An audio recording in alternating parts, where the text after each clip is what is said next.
1500s at Dicpo Dodge Ram. In response to the high level of fentanyl-related deaths in the country, the state of Texas in 2023 passed one of the most impactful fentanyl laws. House Bill 6 classifies the act of supplying fentanyl resulting in death as murder.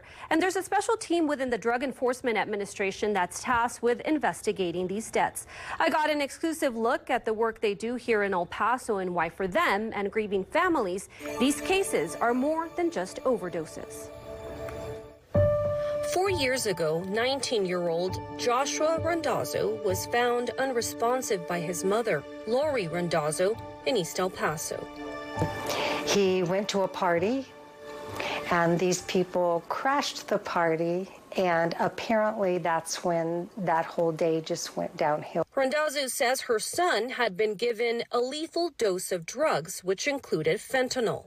His friends told her Joshua thought he had been given the painkiller Percocet. And the sad thing is the one he got this from, he trusted. She says her son struggled with substance abuse, but was well aware of the dangers of fentanyl. He was our funny guy. He could make everybody laugh. I miss him every single day. Joshua's death was investigated by the Drug Enforcement Administration. When an overdose death happens, this is what a scene could look like. I mean, there may be some more pills there. There may be foil with little burnt marks on it and a lighter. A fentanyl overdose typically looks like somebody just went to sleep. El Paso Police, or the El Paso County Sheriff's Office, is first on scene. Then the Crimes Against Persons Unit. When it's determined the person may have died of a fentanyl overdose, the DEA's Fentanyl Overdose Response Team, also known as FORT, gets called in. The team started in 2022 and is made up of members from different local law enforcement agencies. KFOX 14 got an exclusive inside look at how it operates. These are the badges of all the agencies represented in FORT: DEA, El Paso Police Department, Department of Army's Criminal Investigations Division, Federal Bureau of Investigation, El Paso County Sheriff's Department, and the Department of Public Safety Criminal Investigations Division. Jeffery Castillo, Assistant Special Agent in charge with the DEA, says before the passage of Texas House Bill 6, there was only a federal law that would punish anyone for selling fentanyl that resulted in death. If they were able to find the person that sold the drugs, what was going to happen? I asked that of the police department, and they said nothing. It's an overdose death. But that's what this team wants to change now that they can. In 2023, our state legislators, responding to a 400% increase in deaths related to fentanyl, passed new legislation that allowed prosecutors to file murder charges against manufacturers and deliverers of fentanyl. To get to those murder charges, this is what FORT's investigation has to prove. On the state side, as long as you show that fentanyl was in their system, it's murder. On the federal side, we have to prove another component of that. We have to say, but for that fentanyl, that person would still be alive. And investigations can take months to complete. We look at phones, we look at social media profiles, we dive into people's phones, we track their cell phone data to see what towers they were hitting off. Getting video from wherever we can, whether it's Ring doorbell, convenience store video footage, ATM footage. We sat down to talk with members of El Paso's FORT.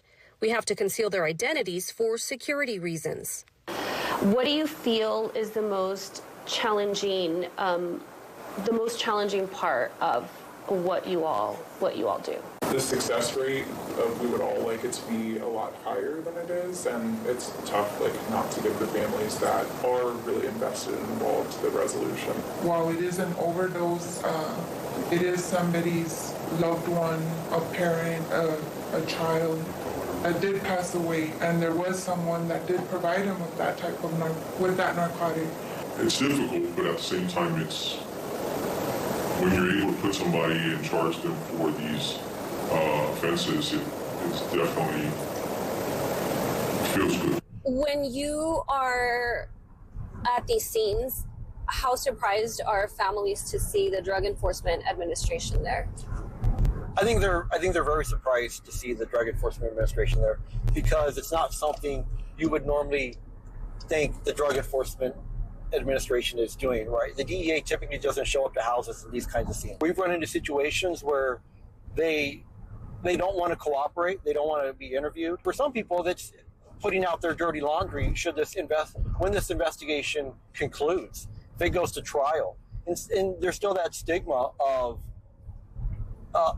having a loved one who has a substance abuse disorder. Families like the Randazzo's are grateful. Unfortunately, due to lack of evidence, the person who gave her son the deadly pill did not go to trial. The people I worked with were just amazing, and I know they did everything they could possibly do to get justice for my son. The fentanyl epidemic is national and has also affected our borderline community. Fort is making it a mission to make people feel like they matter, even if someone is struggling with substance addiction, and hoping to take more dealers and fentanyl off the streets.